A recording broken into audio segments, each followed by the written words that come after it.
নমস্কার সবাইকে গুলু মম এবং ডটার চ্যানেলে আপনাদেরকে স্বাগতম। আজকে আমরা ডিসাইড করেছি আমরা জোলাপাতি খেলবো 4-5 জন কাজিন মিলে।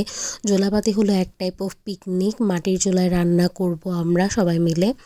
এখানে হচ্ছে আমার একটা কাজিন ডাল এবং চাল ধুয়ে নিচ্ছে, আর অন্যদিকে আমার আরেকটা কাজিন হচ্ছে এখানে মুরগি কেটে নিচ্ছে এবং চালটাকে আমরা ভিজিয়ে রেখেছি।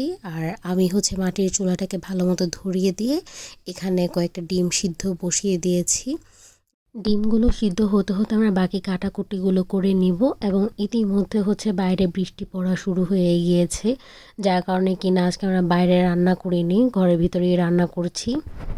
ডালগুলোকে ভালো মতো ধোয়ার পরে আমরা ভিজিয়ে রেখেছি, আর অন্যদিকে ডিম সিদ্ধ হচ্ছে। ডিম সিদ্ধ হয়ে যাওয়ার পরে একটা কড়াইয়ের মধ্যে আমরা তেল নিয়ে নিলাম, এটা হচ্ছে মুরগি কষানোর জন্য।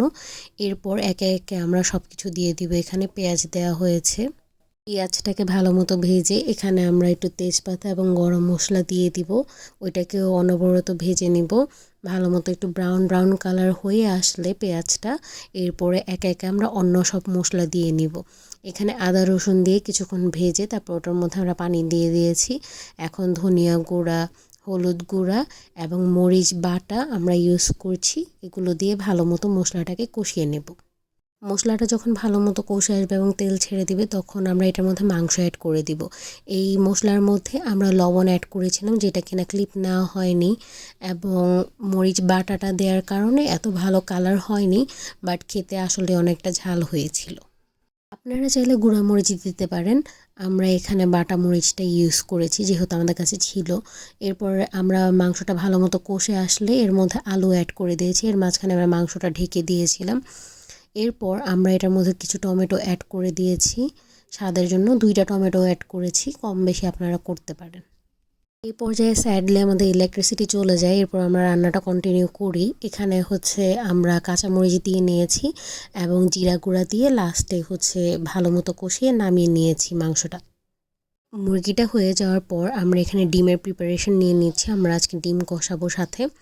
এখানে হচ্ছে আমরা একটা মাটির তাওয়া নিয়ে নিয়েছি, ভালো মতো তেল দিয়ে এটাকে গরম করে নিয়েছি এবং তেলটা গরম হয়ে যাওয়ার পর এখানে আমরা হলুদ আর লবণ দিয়ে নিয়েছি। এরপর আমরা ডিমগুলোকে ছেড়ে দিয়ে ভালো মতো এপিট ওপিট ভেজে নিয়েছি। মাটির কড়াইটিতে ডিমগুলোকে ভাজতে অনেক ভালো লাগছিল, একটুও লেগে যাচ্ছিল না, পুরো ননস্টিকি প্যানের মতো লাগছিল এবং একটি ডিম ভেঙে গিয়েছিল, ওইটা পরে উঠিয়ে নিয়েছি আমরা।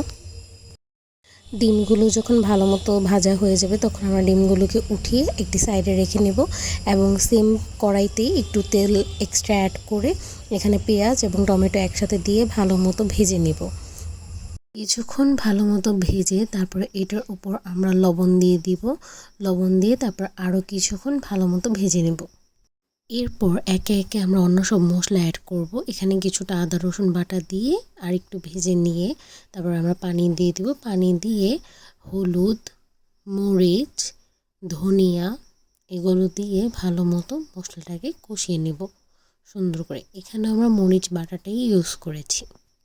এরপরে যখন মশলাটা ভালো মতো কষে আসবে আমরা ডিমগুলোকে দিয়ে দিব এবং এইভাবে আমাদের ডিম ভোনা রেডি। এখানে খিচুড়ি রান্না করার জন্য অনেকক্ষণ ধরে আমরা চাল এবং ডালটাকে ভিজিয়ে নিয়েছি, ওটাকে আমরা একটি কড়াইয়ের মধ্যে নিয়ে নিয়েছি। এখন আমরা একে একে সব মশলা দিয়ে ভালো মতো মাখিয়ে নিব। এখানে ফার্স্টে আমরা কুচি করা পেঁয়াজ এবং মরিচ নিয়ে নিয়েছি, এরপর আমরা আদা রসুন দিয়ে নিয়েছি, এরপর হলুদ দিয়ে নিয়েছি, এরপর হলো ধনিয়া গুঁড়ো এবং মরিচ বাটা দিয়ে নিয়েছিলাম, এরপর স্বাদ মতো লবণ দিয়ে নিয়েছি এবং স্বাদ মতো সয়াবিন তেল দিয়ে নিয়েছিলাম। তারপরে এটাকে ভালো মতো মাখাতে হবে, খিচুড়ি যত ভালো মতো মাখানো হবে তত ভালো এর স্বাদ হবে। এখানে আমরা গরম মশলা এবং তেজপাতা দিতে ভুলে গিয়েছিলাম, পরে হচ্ছে আমরা ওটাকে অ্যাড করে দিয়েছি, দিয়ে ভালো মতো আরেকবার মাখিয়ে তারপর এখানে আমরা পরিমাণ মতো পানি দিয়ে দিয়েছি।